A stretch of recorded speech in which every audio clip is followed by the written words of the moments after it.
Bem-vindos à Sociedade 5.0.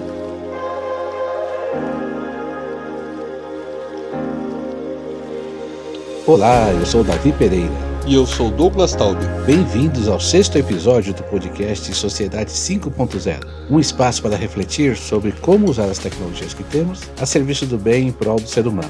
Para iniciar, temos alguns recados. Agora temos mais 2 canais para vocês entrarem em contato conosco. O primeiro é o nosso endereço de e-mail, contato@sociedade50.com.br. Lá você poderá nos enviar sugestões e críticas dos episódios passados, ou apenas abrir o seu coração sobre as suas expectativas para essa nova sociedade que se aproxima. Temos também o nosso grupo no Telegram, onde você poderá se juntar a outros ouvintes para dar sua opinião sobre as conversas que abordamos nos episódios passados, fazer sugestões de pautas e até sugerir convidados para os próximos episódios. Lá postamos matérias e vídeos ligados ao tema central do podcast. Procurem Sociedade 5.0 lá, ou acessem o link na descrição desse episódio. E fiquem ligados, pois ao final desse episódio temos uma surpresa especial. Você poderá concorrer a um ingresso para o evento Welcome Tomorrow 2019, o que lhe proporcionará uma experiência completa, permitindo acesso a todos os dias desse evento incrível. O Welcome Tomorrow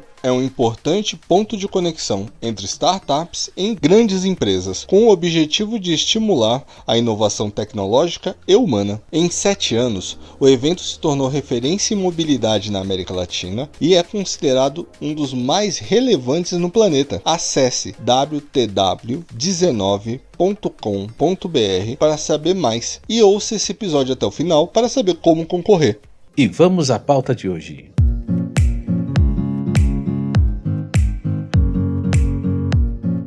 Bom, hoje é um podcast muito especial. A gente tem o privilégio aqui e a grande honra de estar conversando aqui com o Flávio Tavares. Obrigado, Flávio. Obrigado mesmo pelo espaço aqui da sua agenda. Sei que você é uma pessoa que corre bastante de um lado para o outro aí. Queria agradecer muito a sua participação. Eu que agradeço. Obrigado, Davi. Davi ou David que fala? Davi. Davi.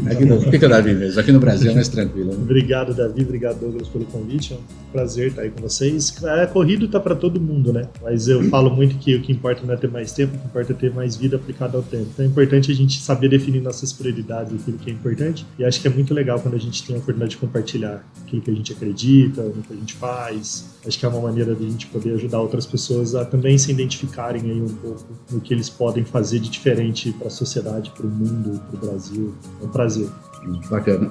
Para quem não te conhece, Flávio, quem é Flávio Tavares? Eu sempre brinco quando eu vou para as palestras que meu time lá manda, né, uma resenha sobre quem eu sou, formação, que eu já fiz, que eu faço. Eu não sei, assim, cara, quando eu penso em definições, eu não sei se a gente consegue, sabe, colocar as pessoas numa caixinha. Eu digo que quando a gente tem muita coisa para falar de alguém, numa resenha, assim, de formação, do que ele já fez, do que ele já estudou, é porque a pessoa nunca fez nada na vida, se eu faz pouca coisa na vida. Aí você tem muito para escrever sobre ela. Eu acho que, na verdade, o Flávio Tavares é o marido do Kiki, o pai do Mateu, o pai do Rick, que eu acho que são as 2 coisas mais importantes que eu tenho na minha vida, que é ser marido e ser pai. Todas as outras, elas são consequências dos valores que eu construo dentro de casa, assim. Eu acho que é um bom resumo, assim. O Flávio pai e o Flávio marido. Sensacional. E como surgiu essa paixão por mobilidade? Por pessoas. Mobilidade, eu acho que para mim tem uma grande questão no mundo, né, que todos os temas, quando se discute mobilidade, se fala muito de modais, né? O que é carro, ônibus, metrô, e todos os eventos estão muito ligados a esse tema. Sempre estão se discutindo esse tema. Por exemplo, você vai discutir, por exemplo, a questão de mobilidade em São Paulo, todo mundo discute o transporte público. Eu lembro que o ano passado eu fui fazer uma entrevista na Globo News e aí a gente começou a falar sobre mobilidade. A repórter o tempo inteiro ela queria que eu falasse sobre o transporte público. Você sabe que São Paulo, se você pegar o metrô às 10 horas da manhã, ele é metrô de Paris. Se você pegar o ônibus às 3 horas da tarde, você está andando em Barcelona. A questão não é o transporte público. A questão é a gente entender que o transporte público é um meio e que o fim são pessoas. Então, eu acho que quando eu comecei a entender mais sobre mobilidade, porque eu trabalho numa empresa de tecnologia, né, sou um sócio de uma empresa que chama Volsat, e eu comecei a perceber que muitas empresas perdiam colaboradores dirigindo o carro das empresas, só uns 9, 10 anos atrás. E aquilo é uma coisa que me incomodava muito. Eu ia em grandes empresas, grandes marcas conhecidíssimas no Brasil, onde naquele ano tinham falecido 2, 3, 4, 5 colaboradores dirigindo o carro da empresa, trabalhando para a empresa. O problema não é só as pessoas morrerem ou o Brasil ser um dos países que mais matam em acidente de trânsito. O que mais mexeu comigo, ou que me provocou muito a desenvolver o trabalho que eu faço hoje, foi ver a posição dos diretores, dos presidentes dessas empresas, meio que, tipo, faz parte do negócio, assim, sabe? Tipo, e eu tive várias histórias, assim. Eu lembro de uma história que um diretor me chamou para um bate-papo, a Golsat é uma empresa que trabalha com telemetria, onde a gente pode ver o comportamento dos motoristas. E a gente fez um teste com eles lá e tinha um motorista que estava, assim, andando a 170, 180 km por hora, uma coisa bizarra, assim, que ele tinha de comportamento agressivo. E eu cheguei para esse diretor e falei, você precisa cuidar desse cara, senão esse cara vai morrer. E ele falou, não posso, esse cara é meu melhor funcionário, ele trabalha comigo há 14 anos, é como se fosse um filho para mim, é o que mais produz, eu não vou mexer nesse cara, esse cara sempre fez isso, não tem problema nenhum. E eu falei, mas e você gosta mais desse cara vivo ou morto, né? Porque ele tá correndo risco de vida.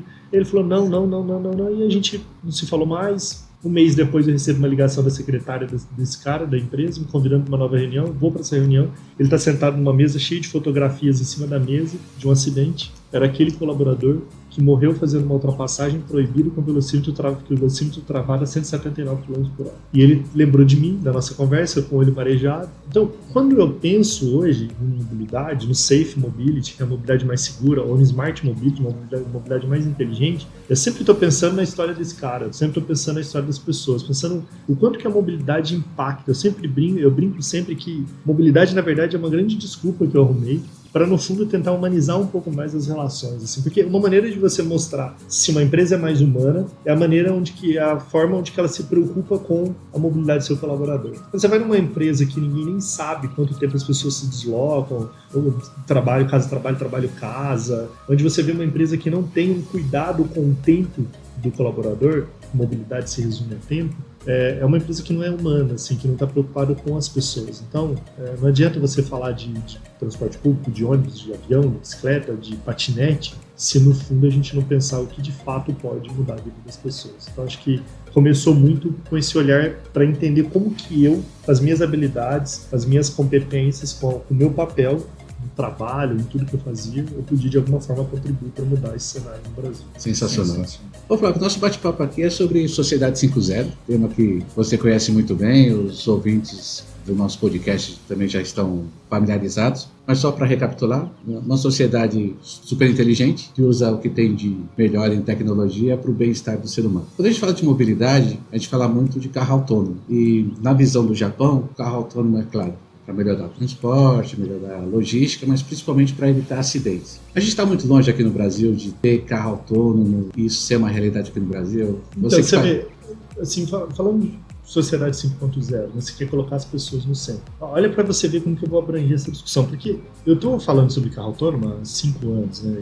Eu vou todo ano para os Estados Unidos com uma comitiva aqui. O ano passado a gente visitou a sede da Tesla, andamos nos carros da Tesla, visitamos o Vale do Silício, fizemos uma produção de um conteúdo exclusivo sobre o Vale do Silício. Eu gosto da tecnologia e eu acho que a tecnologia veio para resolver muito problema. E talvez eu tenha palestrado há uns 2, 3 anos atrás falando sobre a importância do carro autônomo na redução de acidentes. Morrem mais de 1 milhão de pessoas dirigindo carros no mundo. E o robô assumindo esse papel, se todos os carros forem dirigidos pelo robô, você vai ter uma queda brutal desses acidentes. Mas quando você vai olhar um pouco mais a fundo, agora vamos para outro cenário. Vamos para o cenário onde a gente vive num país, no Brasil, que tem mais de 13 milhões de pessoas que vivem em extrema miséria. Extrema miséria são pessoas que ganham menos de R$89 por mês. Estou falando de desempregados. Desempregados de mais de 30 milhões. Né? Esse número do governo que ele dá aí é um número baseado nas pessoas que perderam o emprego nos últimos X meses. Então você tem mais de 30 milhões de desempregados, sendo desses 30 milhões, 13 milhões vivem em extrema miséria. Dos últimos 6 anos, aumentou 40% o número de pessoas que vivem em extrema miséria no Brasil. Por quê? Por causa da tecnologia. Vai falar, mas a culpa é da tecnologia? Fala, o telemarketing, mais de 500 mil pessoas foram demitidas nos últimos anos por causa do uso da inteligência artificial no telemarketing. Operadores de caixa de mercado, enfim, você tem um monte de profissões que eram operacionais, que eram razão de sobrevivência dessas pessoas, que foram mandadas embora. E que, por não ter no Brasil um trabalho estrutural na área de educação, quer dizer, a gente nem tem um projeto organizado de educacional. Você vê o Japão, a China formou no ano passado 5 milhões de pessoas na área de engenharia, na área de computação, de inteligência artificial. Os Estados Unidos formaram 500 mil pessoas, É muita que é diferença. 10% do que formou a China. O Brasil não formou 5 mil. Então, quando você vai para isso, você vai para andar na Faria Lima, você vai ver que tem vagas de emprego em absolutamente quase todas as empresas da Faria Lima.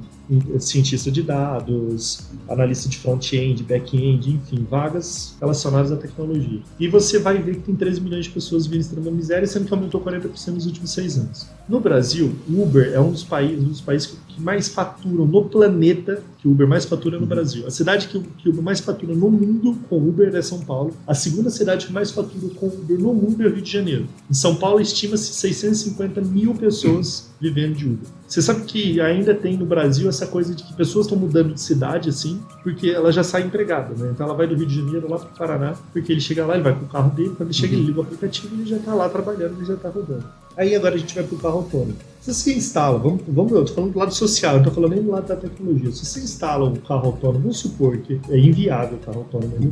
Por uma questão de custo, que eu já vou falar sobre isso. Mas se você colocar o carro autônomo hoje no Brasil, ele já vai gerar por baixo mais 5 milhões de empregos. Por baixo, 5 milhões de empregos. Se todos os carros fossem autônomos, a gente não precisaria mais do taxista, nem do motorista de Uber, porque todos seriam pilotados por um robô. Aí se fala, mas para cada emprego que o robô tira, 10 novos são criados. E é verdade. Só que são 10 novos que são criados que a gente não formou essa pessoa. Altamente então, sofisticado. Assim, que é a pessoa na área de tecnologia, a pessoa que vai programar esses carros, a pessoa que vai ficar não é o motorista do Uber que vai para lá, né? Não vai.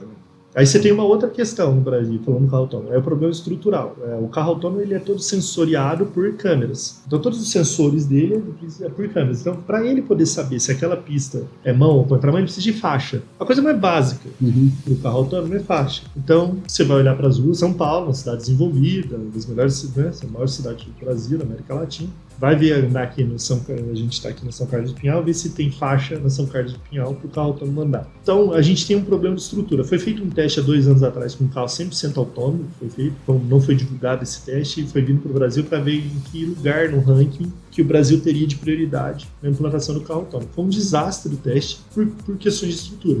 Nós não temos faixa. Estou falando de uma coisa básica, estou falando nem de sinalização, porque ele também precisa de sinalização. É o fundamento ele lê as da coisa, placas, ele tem que ver o pare, onde tem que ter pare, enfim. Mas ele tem sinalização. Foi um desastre, o Brasil seria um dos últimos. Mas aí você tem um outro ponto, que é um ponto ainda mais complexo, que é o custo. Um carro hoje semi-autônomo, que é o mais evoluído, é o Volvo XC90, que é até vendido no Brasil, ele custa, sem a parafernália tecnológica que um carro autônomo precisa, ele custa no Brasil hoje 450, 480 mil reais esse carro. Esse carro é o carro que mais está hoje maduro dos carros convencionais de montadoras, para ser um carro 100% autônomo junto com o Uber, porque a Volvo tem uma parceria com o Uber. Então esse carro viria para o Brasil, vamos colocar uma estimativa por baixo de R$1 milhão.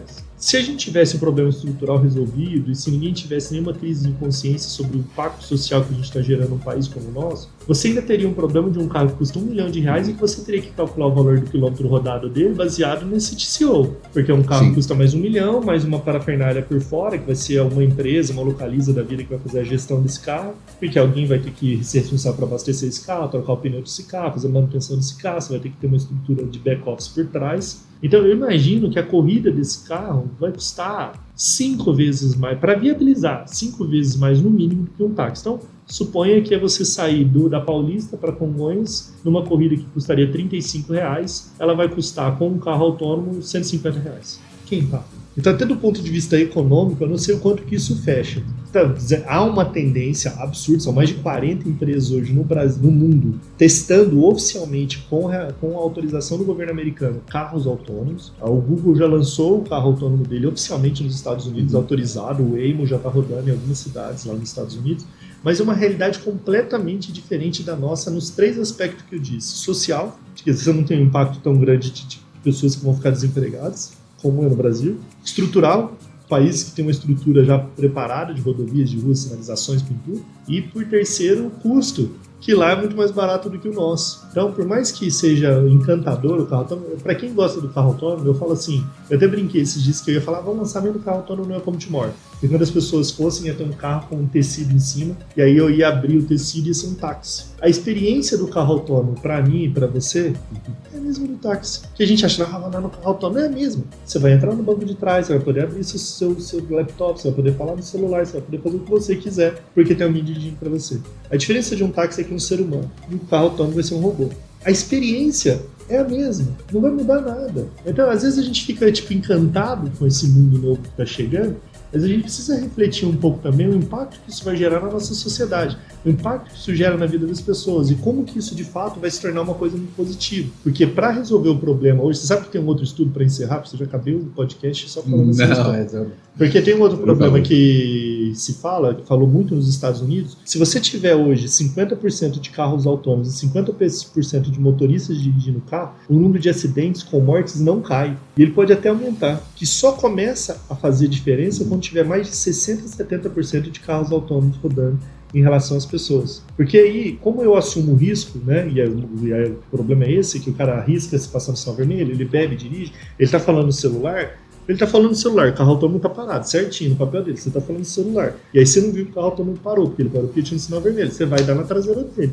O carro autônomo não vai detectar que tem vindo um carro de alta velocidade e ele vai levantar as perninhas pra você passar embaixo dele. Verdade. Ou ele vai virar de lado pra você ultrapassar. Tem coisas que o carro autônomo não vai evitar. Por quê? Porque tem um ser humano dirigindo que assume o risco. Então eu vi um estudo que eu achei super interessante que se o carro autônomo tiver 30%, 40% e os outros 60% for o ser humano, esse ser humano que está dirigindo ainda vai causar muito acidente em carro autônomo, entendeu? Porque o carro autônomo não está preparado para você que passa no sinal vermelho, para um ser humano que arrisca passar no sinal vermelho. O carro autônomo viu que o sinal está verde, o que ele entende? Posso ir. Aí, de repente, vê um carro no sinal vermelho em alta velocidade. Ele não tem esse sensor. Que ele, nossa, tá vendo o carro, ele desvia e o carro passa para o outro lateral, lado. Né, de ver que tem um Ele carro até ali. tem, mas ele não vai conseguir reagir, né? O poder de reação dele, se fosse um robô com outro robô, talvez esse robô não ia estar na alta velocidade, ele não ia passar no sinal vermelho, enfim. Aí sim você ia ter um impacto muito forte na redução de acidentes, de morte por acidente.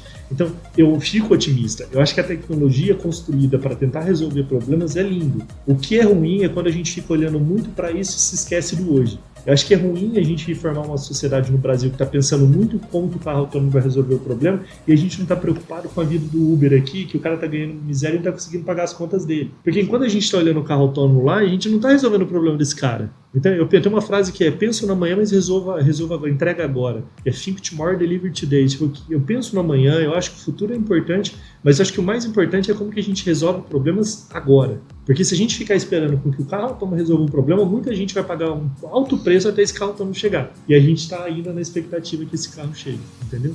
Então eu acho que tem um desafio nosso é de olhar um pouco o quanto que a gente precisa ainda melhorar agora. É verdade. Isso que você falou é uma constante nas nossas entrevistas, né? O primeiro podcast foi sobre educação. A gente entrevistou o CEO da Matis aqui no Brasil, ele é parceiro da Google, falando justamente dessa questão, né? Que a gente tem um monte de analfabeto digital. A gente tem analfabeto funcional, com certeza, que não sabe ler e escrever, mas a gente tem zilhões de analfabetos digitais. Aí falamos sobre agricultura, de novo, como é que você pensa na questão do ser humano se capacitando para uma agricultura mais mecanizada? Falando de cidades inteligentes, de novo a questão da nossa realidade de não ter o ser humano. Dá para pensar numa sociedade 5.0 brazuca, assim? Ou seja, usar um pouquinho de tecnologia para capacitar um pouco mais as pessoas? Uma versão tupiniquim da sociedade 5.0 que com certeza faz parte do trajeto que nós temos hoje para alcançar o que se vislumbra como sociedade 5.0. Eu faço um evento chamado Welcome to Mars, né? Tipo, bem-vindo ao futuro. Eu tento e procuro estar mais ligado à tecnologia da forma possível, assim.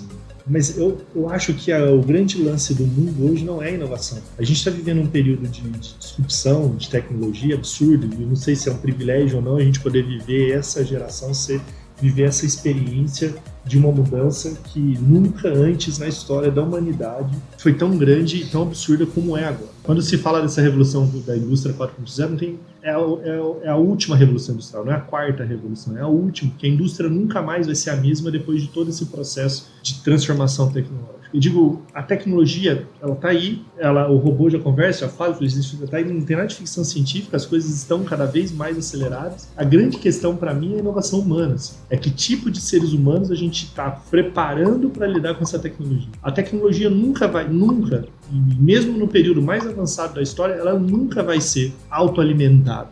Sempre alguém cria a tecnologia, alguém alimenta essa tecnologia e alguém define o que essa tecnologia vai resolver ou não de problema. E esse alguém que eu estou dizendo é o ser humano. Então, esse ano eu fiz uma trilha de palestras no Instituto Parar E aí eu perguntava, o meu time perguntava que palestra que eles gostariam que eu desse. Eu tinha 3 temas, era a propósito, a busca por significado, o segundo tema era sobre o futuro do trabalho e o terceiro tema era sobre mobilidade. A palestra que foi mais pedida esse ano foi o futuro do trabalho. É impressionante o temor que as pessoas estão hoje de perderem seus empregos para o robô, para a tecnologia. Só que o que a gente não tem percebido? Que o robô está vindo, na verdade, trazer uma grande oportunidade. Você fala assim, qual é o jeito tupiniquim?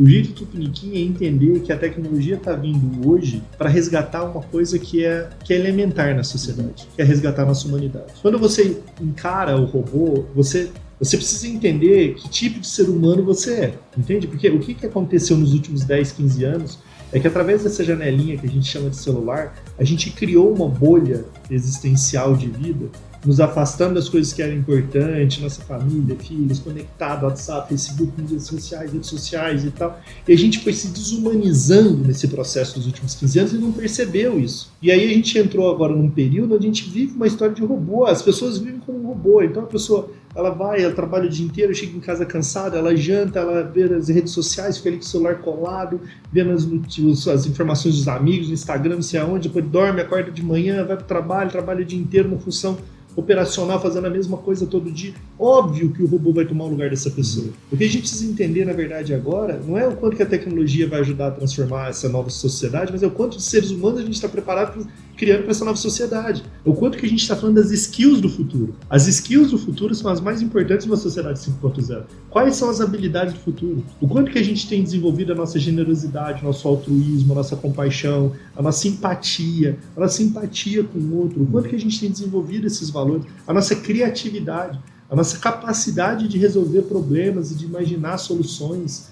A gente tem skills que não estão sendo ditas e faladas nas escolas ainda, mas que são as mais fundamentais para a nossa existência, porque quanto menos a gente for humano, mais o robô vai tomar o nosso espaço. E quanto mais humano, mais a gente vai entender o quanto essa nova tecnologia pode, de fato, gerar alguma transformação. Eu me preocupo muito quando a gente coloca o olhar na tecnologia, como se ela fosse resolver muitos problemas, porque, como eu expliquei, o carro autônomo é um, eu podia falar de várias outras. Vou te falar de mais uma, para vocês entenderem. O iFood, o Uber Eats, é uma grande tecnologia, não é? Sim, e a gente podia falar que dentro da sociedade 5.0, eles ajudaram a trazer uma solução para o ser humano e para a mobilidade. Eu não saio mais de casa. Eu peço a comida, ela vem. Eu peço a farmácia, ela vem. Eu peço o mercado, ela vem. Lindo, né? E aí você fala, pô, que legal, a tecnologia revolucionando e fazendo a sociedade 5.0, ajudando a colocar o ser humano no centro. E alguém poderia dar uma palestra sobre isso. Mas aí você vai por trás disso. 2017 morriam 2 motoqueiros por dia em São Paulo. 2018, 3 motoqueiros por dia em São Paulo. 2019, 3,7 motoqueiros por dia em São Paulo. Só 16% da população de São Paulo usam Uber Eats, ou usam iFood, ou usam Rappi. Se 40% da população usar, existe uma massa de mão de obra esperando uma vaga nessas empresas para poder ir lá trabalhar para fazer entrega. Para nós, é aí que eu falo da bolha, que estamos encastelados na nossa casa e que a tecnologia resolveu o nosso problema e que falamos sobre a sociedade 5.0, porque agora não sai mais de casa, olha que lindo. Esses dias eu pedi uma comida em casa, eu moro em Londrina, Paraná, pedi uma comida em casa, e aí quando eu abri a porta, o motoqueiro estava todo ensanguentado, com a roupa toda rasgada. Eu fui perguntar para ele tinha caído, se acidentado, ele falou, eu precisava terminar a sua entrega, daqui eu vou pro hospital. Aí quando eu voltei para casa, eu falei para minha esposa, eu falei assim, meu Deus, assim, a gente tá virando cúmplice disso, entende? A gente dá nome de tecnologia, a gente elogia essas coisas, não tá entendendo o preço. Esse dia na Faria Lima, um cara com um motoqueiro caiu, bateu a cabeça, um advogado, amigo meu, tava lá, e aí ele foi dar atendimento pro cara e eles chamaram o cara tendo convulsão. E aí alguém ligou pro aplicativo, que ele estava lá no frente da moto, e aí falou, olha, eu tô com um motoqueiro seu, deu a placa do carro, ele tá aqui tendo convulsão e tal. Aí atendente, olha a sensibilidade, falou, ele não finalizou a entrega, estou mandando outro motoqueiro para terminar a entrega para ele. Muito obrigado. E desligou o telefone. Não se preocupou com o motoqueiro. E aí esse advogado, amigo meu, fala, mas eles não podem se preocupar porque tem uma responsabilidade civil sobre o cara, no sentido de que ele não é funcionário, ele é um terceirizado, então ele não pode assumir nenhum tipo de... Caraca, tipo assim, é isso. Então é isso. Então ter uma tecnologia que resolva nossos problemas é isso. E é isso que a gente quer enquanto sociedade. A gente quer isso. A gente quer que o motorista do Uber fique trabalhando 16 horas por dia para o cara ganhar R$2.000 e pagar R$1.800 de custo e sobrar R$200 para ele que ele nem vê essa conta. Então, quando a gente olha para a tecnologia, não é que me preocupa, eu acho demais, assim, eu apoio startup, eu estou levando mais de 50 startups para dentro do evento que tem um monte de propósito de tecnologia que pode ajudar a resolver um monte de problema. Mas eu acho que é um tempo da gente falar um pouco sobre o quanto que a gente tem sido sensível no nosso olhar mais humano para ajudar de fato a entender. Me perguntaram esses dias, como é que pode resolver esse problema do motoqueiro? Só para concluir, eu falei, ele ganha para fazer 20 entregas. Se ele fizer 5 entregas a mais, ele ganha um bônus. Então ele ganha R$1.000 por mês, chutando o número aqui. Se ele fizer 50 entregas a mais no mês, ele ganha R$200 a mais. Ele ganha um bônus de R$200. Tá errado. Porque a gente está incentivando esse cara para descumprir toda a legislação de cuidado que ele tem. Então, na via que é de 40 km, ele está andando a 100, ele está andando na contramão, porque quanto mais rápido ele entrega, mais ele ganha. Por que a gente não faz? Por que a gente não faz como um rally, que é por regularidade? Eu sei que para chegar na sua casa, na via de 60 km, se ele andar na velocidade da via, o tempo é 8 minutos. Se ele chegar em 7, eu tenho que penalizar ele. Ele não pode chegar a menos. Se ele chegar a menos, ele teve que fazer alguma coisa. Ele ultrapassou alguma velocidade de alguma via, ele cortou algum caminho que não é o certo. Olha, roteirizado, na velocidade da via, 8 minutos, você precisa chegar em 8. E se ele chegar em 8, ele é bonificado. Aí eu fui falar esses dias para alguém que é ligado com essas empresas aí, e ele falou, cara, não dá, porque vai aumentar R$2 o custo de cada entrega. Dane-se aumentar o custo de R$2, o cara na ponta que pague, pelo menos você está salvando a vida desse cara que está colocando. E já é um drama a gente saber que tem tantas pessoas precisando trabalhar para ganhar R$1.000, R$1.200 de motoqueiro. Você não pode imaginar que alguém seja vocacionado a isso. Eu não posso imaginar e falar, não, eu não estou denegrindo a profissão, mas é algo que é muito desgastante fisicamente, emocionalmente, estar exposto para um trânsito como São Paulo. A gente não pode imaginar que esse cara foi vocacionado a isso. Que esse cara nasceu com a vocação de ser um motoqueiro e que ele vai trabalhar entregando comida para ganhar R$200. Esse cara deve ter outras habilidades que não estão sendo exploradas, que podiam estar sendo ocupadas em algum lugar no mercado de trabalho. Aqui em São Paulo a gente tem muito ciclista fazendo entrega, né? Debaixo de chuva, no frio. Então, por questões de quê? Sobrevivência. Claro. Exatamente. O cara não está fazendo isso e falar, vou fazer isso porque é trabalhar, legal, porque eu sonhei trabalhar como um motociclista, o ciclista fazendo entrega. É porque isso é sobrevivência, ele precisa ganhar dinheiro, ele precisa fazer receita. Então, a gente já vê o fruto desse desenho. E o que eu estou querendo dizer com um olhar geral, é importante a gente olhar o todo. Não é uma crítica só aos aplicativos ou às soluções. Eu acho que tudo, como um todo, a gente precisa ter um olhar enquanto sociedade para saber o quanto que a gente conecta tudo isso. E aí, acho que é uma chave. O quanto que a gente traz a iniciativa privada para o game. O quanto que a iniciativa privada tem que entender que a morte desses motociclistas é responsabilidade deles também. O quanto que o poder público, sabe, não é um problema. A gente tem muito essa coisa de transferir responsabilidades no Brasil. Tudo é responsabilidade do outro. Eu acredito muito na sociedade 5.0 quando todo mundo assume o seu papel. O case de Amsterdã é um case incrível, porque eles não queriam que tivesse carros no centro de Amsterdã. A população. E a população começou a descer e fazer piquenique onde os carros estacionavam. Então, 8 horas da manhã os carros chegavam para estacionar, tinha lá um jardim, um grama, a família com 50, 60 pessoas fazendo piquenique. E o carro não podia estacionar. Aí chamavam a polícia e tal, que estacionava, a polícia não tirava eles, porque falavam, como que você vai tirar criança, mãe, grávida, sentado com e eles falaram, não vou sair daqui, eles vão ter que vir aqui e arrancar todo mundo à força. E eles insistiram tanto nesse movimento de que a prefeitura um dia falou, não, vamos fechar. Você olha o centro histórico de São Paulo abandonado o centro histórico de São Paulo. Pichado, sujo, morador de rua. A gente acha problema de quem? A gente tende a terceirizar. A gente fala da prefeitura, não cuida disso. A prefeitura lançou um projeto de revitalização agora no centro histórico. Agora, quantas empresas estão indo para lá? Quantas startups estão indo para lá? O quanto de o paulistano que visita o centro histórico de São Paulo, que vai comer no centro histórico de São Paulo, que caminha no centro histórico de São Paulo, que respira o centro histórico de São Paulo. Entende? A gente fica esperando com que alguém resolva um problema para depois você usufruir da solução. A gente precisa entender que a gente é parte do problema. E é isso, eu acho que é a Sociedade 5.0. Sociedade 5.0 é entender que a gente é parte do problema e da solução. Eu estou fazendo um projeto agora no Welcome to More, falando do Centro Histórico de São Paulo, que olhar para o futuro é aprender a honrar nossa própria história. Eu acho que o problema do Centro Histórico de São Paulo é um problema de todo mundo. Ele é do presidente da empresa, do faxineiro, do cara que faz faxina na empresa. Ele é o problema do prefeito da cidade, ele é do vereador, ele é o problema do influencer, ele é um problema do dono de um comerciante, de todo mundo. Todo mundo devia olhar o centro histórico e falar, não, isso é meu, essa é a nossa história, eu quero honrar a nossa história. O que a gente pode, enquanto comunidade, ir lá e ajudar a transformar aquele centro histórico de São Paulo para que a gente tenha orgulho do espaço que a gente mesmo criou e que a gente mesmo produziu. Eu acho que até uma coisa importante que toda grande tecnologia que tem uma grande abrangência geralmente traz algum tipo de impacto social em algum momento. Como você disse, eu acho que falta para o brasileiro fazer um exercício da própria cidadania e entender exatamente como é o impacto, como vai reagir ou quem deve pressionar para que exista um equilíbrio no uso dessa tecnologia. A questão do iFood foi bem trazido. E o uso dos patinetes. Porque existe todo um mercado para reabastecer isso durante a madrugada, tem a questão do desgaste dessas baterias, o que vai fazer com essas baterias. Então, o uso do patinete, por exemplo, é algo que precisa de uma discussão, é algo que ajuda na mobilidade, mas eu acho que precisa de alguns ajustes no uso da ferramenta, como limitar a velocidade que roda o patinete, etc. Eu acho que todas essas modalidades, essas ferramentas novas, a gente precisa também... Ia ter um olhar mais amplo, né? Assim, é isso que a gente fala do mundo global, né? A patinete está presente, sei lá, 1 ano e meio em São Francisco. No São Paulo está 6 meses com mais força. Exatamente. São Francisco deve estar na 4ª ou 5ª regulamentação de patinete. São Paulo não tem nenhuma. São Paulo começou a discutir uma depois que saiu uma matéria no Fantástico que tinha gente se acidentando. Então, aí o que eles... Não, vamos colar aí, alguém da prefeitura vai lá falar, vamos colocar placa de identificação da patinete. Não é mais fácil ir lá em São Francisco e pedir humildemente para os caras, falar, vocês estão estudando isso há muito mais tempo que a gente, vocês já fizeram 4 ou 5 regulamentações da patinete, vocês podem compartilhar a experiência de como vocês fizeram para reduzir o número de acidentes, para melhorar a logística, para isso não ter um impacto negativo na vida da cidade, não é?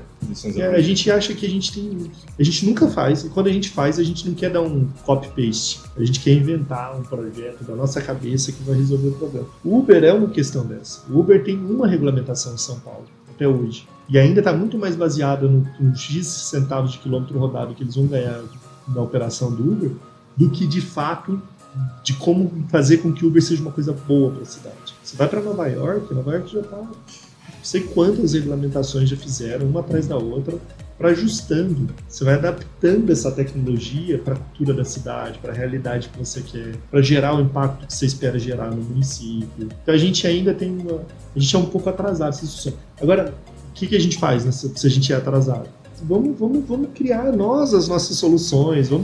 Esses dias eu estava falando com um vereador aqui de São Paulo e estava questionando ele sobre isso. Ele falou, mas é uma briga política. Eu falei, cara, vamos criar movimentos. O Brasil está virando uma dicotomia, assim, parece que é um negócio que você tem que ter um lado, entendeu? Uma coisa meio maniqueísta, assim. É o lado do bem contra o mal contra o bem, você não sabe qual é o mal, qual que é o bem, entendeu? É uma visão ideológica. O Brasil está perdendo muito tempo discutindo o que nos separa e ninguém está discutindo o que nos une. A humanidade nos une. 13 milhões de pessoas vivendo em extrema miséria nos une. As pessoas perdendo 2 horas e 25 deslocando em São Paulo nos une. Isso devia ser um problema comum a todos. Não importa a sua raça, credo, cor, política, não importa nada. A gente devia estar buscando os temas que nos unem e tratar esses temas que são irrelevantes e importantes para transformar a nossa sociedade. Agora a gente está discutindo só o que nos separa, entendeu? Todo mundo, cada tribo discutindo a sua...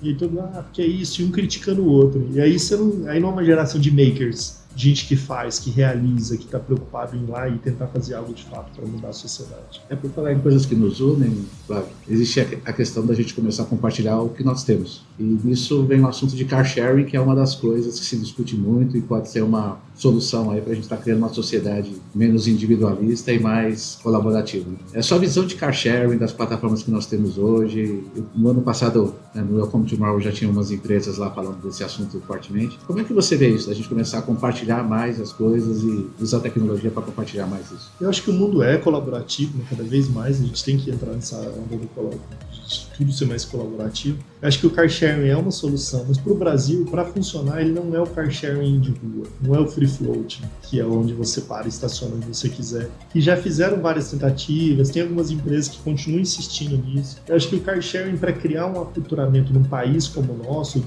tamanho que é o nosso país, porque tem uma relação hoje que antes de compartilhar, ela precisa ser conveniente. Eu só vou compartilhar com você um carro se for conveniente. Conveniente no sentido da conveniência, assim, de ser rápido, fácil. Você já está aqui, eu já pego e a gente compartilha. Se não é, o que é conveniente? Eu digo assim, em São Paulo, pega uma cidade como São Paulo, você tem um car sharing, tá aqui, eu tô aqui, a gente está na Paulista. Aí tem um car sharing liberado aqui de uma empresa a 400 metros daqui. Você anda os 400 metros, ou você sabe que você pode pedir um Uber, que você não vai precisar caminhar, ele para na sua frente, você entra no banco de trás, você vai, ele te leva pelo mesmo preço que você gastar no car sharing, sem você ter o risco de dirigir, sem ter que ir para um lugar para estacionar. Você vai pegar o Uber, porque é mais conveniente. Para o car sharing funcionar, ele precisa ser conveniente. Eu acho que a relação do car sharing para gerar conveniência é o car sharing em áreas controladas, que é prédios residenciais e prédios corporativos. Por que é conveniente? Porque eu estou no meu prédio residencial, aí eu tenho 2 carros, aí como no meu, estou conjecturando, aí no meu carro tem 5 carros compartilhados, e eu e minha esposa temos cada um carro. Eu não preciso ter mais o carro da minha esposa, eu não preciso ter mais o meu carro. O dia que eu precisar de um carro, eu vou descer, pego o carro, que está lá no estacionamento, saio, faço o que eu quero, vou no mercado, busco meu filho na escola, volto e deixo o carro lá e paguei para hora de utilização. Isso é conveniente, por quê? Porque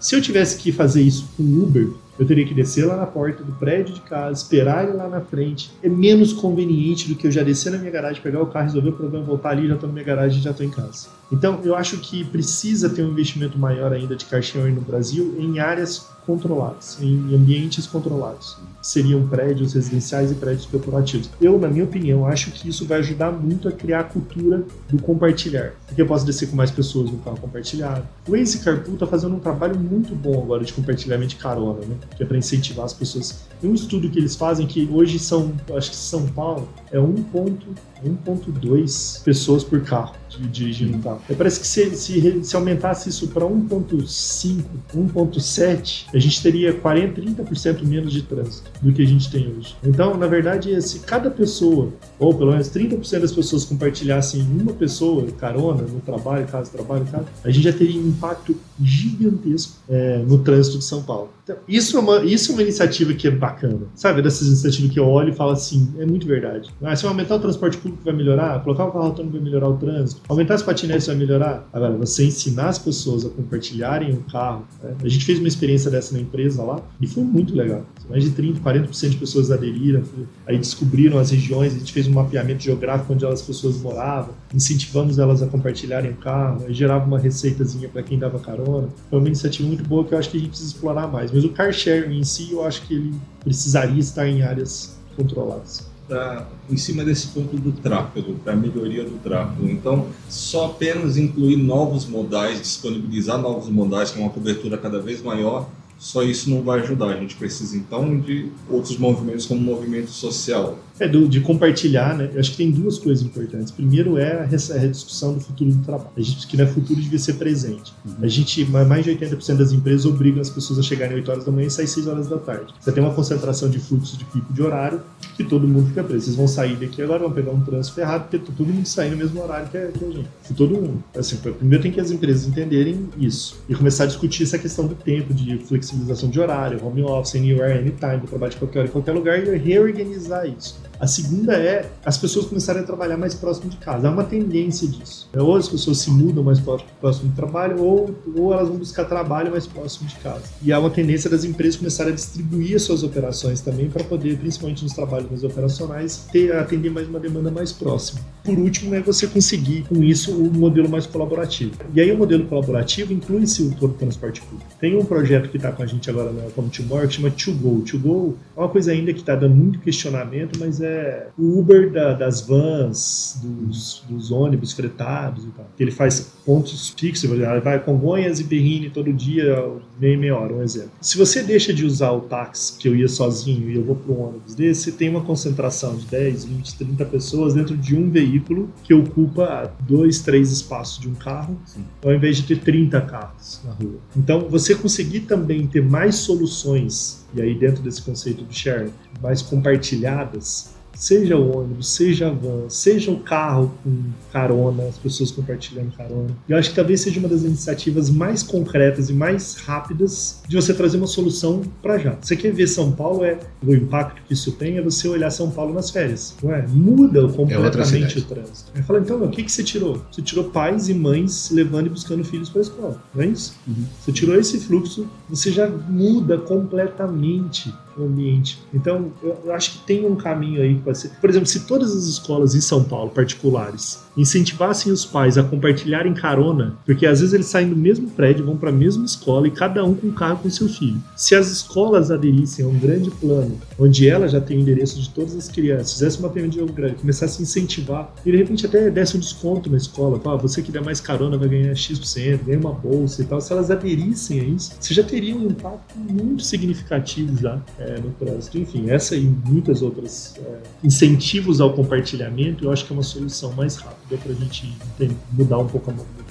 continuando aqui, para quem for visitar o Welcome Tomorrow e que gosta desse tema de tecnologia a ser visto bem ou de uma sociedade mais centrada no ser humano, o que a pessoa pode esperar? Eu acho que é isso, assim. Acho que esses dias me perguntaram aqui numa entrevista por que as pessoas deveriam ir no Welcome Tomorrow. E teria uma lista imensa, assim, né? São mais de 250 palestrantes, globais, nacionais, ou 10 temas que estão muito fortes lá dentro do evento. Tem um evento só de mulheres com a Ana Paula Padrão, tem um evento só sobre Smart City, falando de tudo sobre o que é uma cidade inteligente. Enfim, tem muito conteúdo. É uma cidade onde a gente tenta criar o máximo de experiências possíveis para as pessoas que vão lá. Tudo isso seria motivo, mas eu acho que o maior motivo da pessoa ir para lá é ela ir por ela mesma, por ela ter vontade de mudar, por ela querer recomeçar a sua história, por ela começar a querer enxergar o mundo de uma outra forma.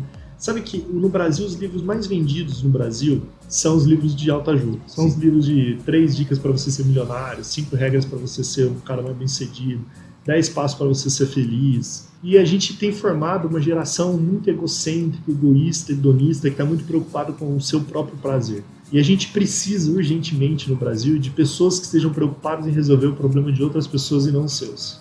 E no Welcome Tomorrow, na verdade, é quase uma convocação que a gente quer fazer para que as pessoas aprendam a resolver o problema do outro. Resolvendo o problema do outro, o seu problema ficou pequeno e ele vai ser resolvido de uma maneira que é incrível. Saiu uma pesquisa recente agora de 150 países avaliados, o Brasil estava na posição de 120 em países menos generosos do mundo. A gente precisava incentivar mais a generosidade, sabe? A generosidade de olhar para o outro, de entender que o problema do outro é o meu problema também. Então, o Welcome Tomorrow é um olhar para o futuro focado nas pessoas. É um olhar para o futuro preocupado como que a gente pode ajudar a transformar as pessoas. E aí, a partir dos negócios dela, né? Então, a gente quer que a iniciativa privada assuma um papel de protagonista nessa. Eu acredito muito que uma empresa que decide gerar impacto social na sociedade, ela se torna mais lucrativa. Eu não acho que essas duas coisas são separadas. Eu tenho certeza que elas não são.